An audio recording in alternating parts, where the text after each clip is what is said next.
PCI-SIG, or the organization responsible for specifying the different peripheral component interconnect buses, have recently released specifications for the latest PCI generation.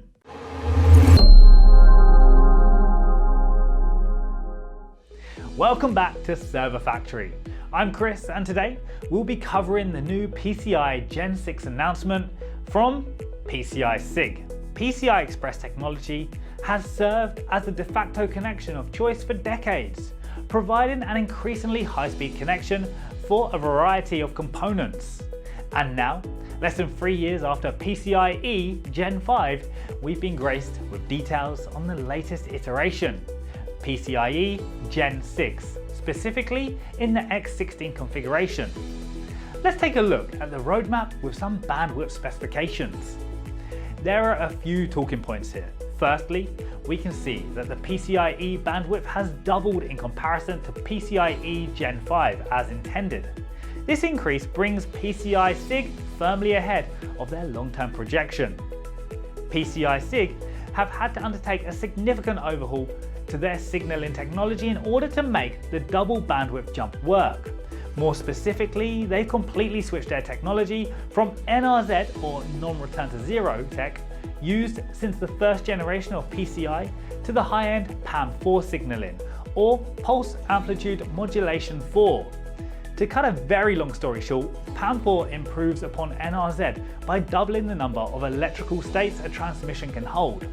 The traditional 0-1 high-low encoding utilized is used by NRZ, whereas PAM4 uses 4 signal levels, each signal encoding 4 possible 2-bit patterns: 00, 01, 10, and 11. This amounts to twice as much data as NRZ without having to double the transmission bandwidth. With the old signaling system, this would result in a frequency of nearly 30 GHz. If you'd like to see a video covering this difference in more detail, let us know in the comments. And also, if you didn't see our last video on Intel selling part of its business, click the card up here to have a look. This shift isn't all sunshine and rainbows though. This change comes at a premium and will push the overall price of PCIe Gen 6 up to an unknown amount. Let's not get bogged down in the pricing though. That was always going to be the case. Here are the full specs taken from the PCIe SIG website. The most notable improvement is obviously the doubled raw data rate and gigabytes per second values. 64 gigatransfers per second and 256 gigabytes per second with the X16 configuration. As you can see, there are some additional features to support the new PAM4 signaling, decreasing the heightened error rate that's associated with having more levels, understandably. In addition, new with PCIe 6 is FLIT mode, whereby packets are organized in flow control units of fixed sizes, as opposed to variable sizes in past generations. The initial reason for this change was that fixed packets was a requirement for error correction. However, FLIT also simplifies data management at the controller level, resulting in higher bandwidth efficiency and lower latency. The jump to PCIe 6th gen is very supportive of the market leap to 800 gig Ethernet in data centers.